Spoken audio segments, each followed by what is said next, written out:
What's up, everyone? Welcome to the Dungeons & Dragons 5th Edition Power Gamers Tactics Room. I'm your host, Bill Braun Bafflestone, and today we are having another episode of my deep dive series, this time into the new subdomain for wizards from Tasha's Cauldron of Everything, the Order of Scribes. But before I begin, I do want to briefly mention my sponsor. I've been a member of Key Book Club for over a year, and I'm a huge fan of their very well-written, high-production quality book summaries. Great selection, a really nice way to spend 10 or 15 minutes if you want to learn something. So definitely check them out. The link is below. So Order of Scribes. I have put the description of the subdomain on the screen, and wow, what a great thematic role-playing subdomain to bring to wizards. I mean, it's just perfect, right? Academic and bookish, and I can totally see wizards like this, and I can totally see myself wanting to play a wizard like this. So we're off to a good start. I really like, what, or at least where they're going with this. So hopefully the powers hold up. Let's take a look at their first powers that they get at second level, which are Wizardly Quill and Awakened Spellbook.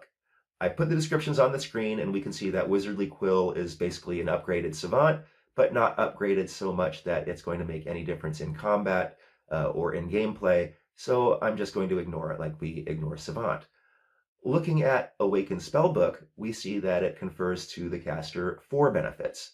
1, you can use the book as a focus. 2, you can change the energy type of spells in the book. 3, you can cast a ritual once a day without the 10 minutes. And 4, you can recreate your spellbook if you ever lose it. And as you can see by the ratings that I put on the screen, or rankings, that I find this very underwhelming. I mean, the fact that you can use it as a focus doesn't make up for the fact that you need to have this book in your hands. That's going to be problematic if you use a shield or a staff or something, because now you can't cast spells that have somatic components, but not material components.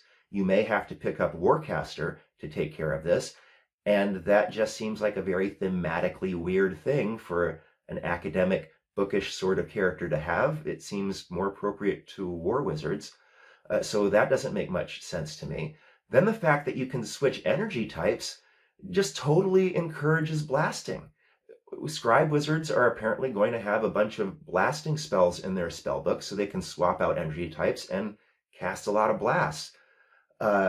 If you like to blast, I guess that's okay, but I think most power gamers are clued into the fact that blasting is very low ROI, and that you are mostly going to want to be a controller or a debuffer and not blast so much. So this is a problem, and I don't like that this subdomain is automatically pushing me into an inefficient style of play.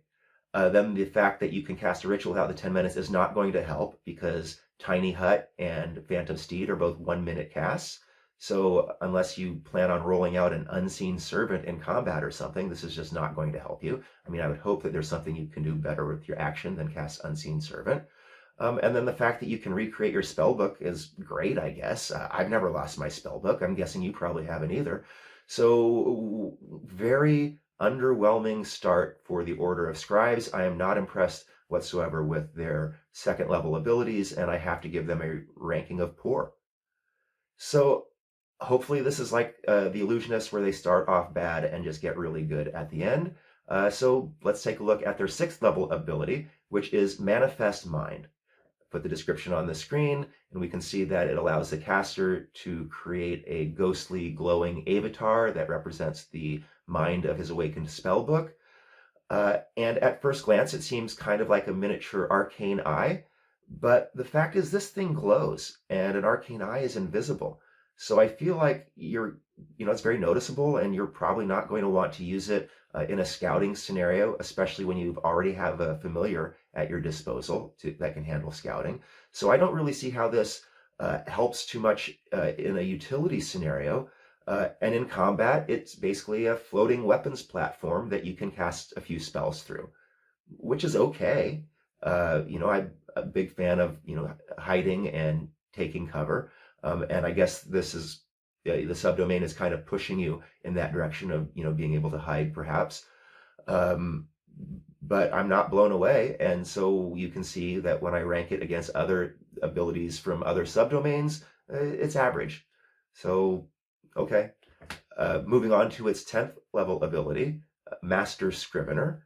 This allows you to cut the time to scribe scrolls in half, and it allows the caster to basically get a bonus spell every day, first or second level, upcast one level, and cast as a scroll. So again, you can cast this from hiding without revealing your position. So again, the subdomain kind of pushing you into that hide blast wizard profile.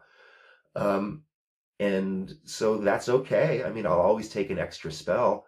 I feel like if you are 10th level, you're probably, not going to be scribing your own scrolls too much. You can probably afford to outsource that.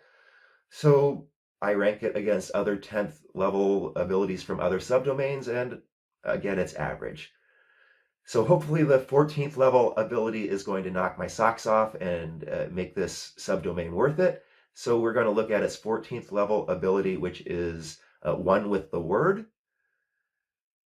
And this is terrible. This is literally one of the worst abilities in all of the subdomains. I mean, yes, of course, it's great in that moment that you need it. Who wouldn't want that? It's better than nothing. But it's something that you will hardly ever use. How often are you on the verge of death? And you're going to want a power that you can use every day in every combat, if possible. At least if it's like a one day a thing, that it's something that you have more control over, something that has an impact over more scenarios than this one specific, scenario. Just wow. Really bad. I have to rate this poor, again, comparing it to other subdomains. So out of the 4 powers that they get, I rank them poor, average, average, and poor. And I think that it's a really weird thematic thing that they've done by taking academic, bookish archetypes and making them into stealthy blast wizards, because those are the only ones that can really kind of leverage the powers that the scribe wizards get. So when I compare it to other subdomains, I have to give it a poor ranking. As you can see, there are lots of subdomains that I consider better. And by the way, there's no ranking there. Those are all in no particular order. I'm just comparing them to this spell. This isn't like a ranking thing. But point being, Order of Scribes is a tremendous disappointment from a power gaming perspective. To force power gamers into blasting is contradictory in terms. I'm not a fan of the Order of Scribes, and it's really disappointing because, I really wanted to be. I do like it thematically, but man, I'm not touching this suite of powers with a 10-foot cattle prod. So that's it. Let me know if you agree or disagree in the comments. I have a feeling that we will get a lot of disagreement because I seem to sense a lot of love for this scribe wizard. So let me know what you think. And in any case, thank you so much for watching. This has been the Dungeons & Dragons 5th Edition Power Gamers Tactics Room. I'm your host, Bill Braun Bafflestone. See you next time.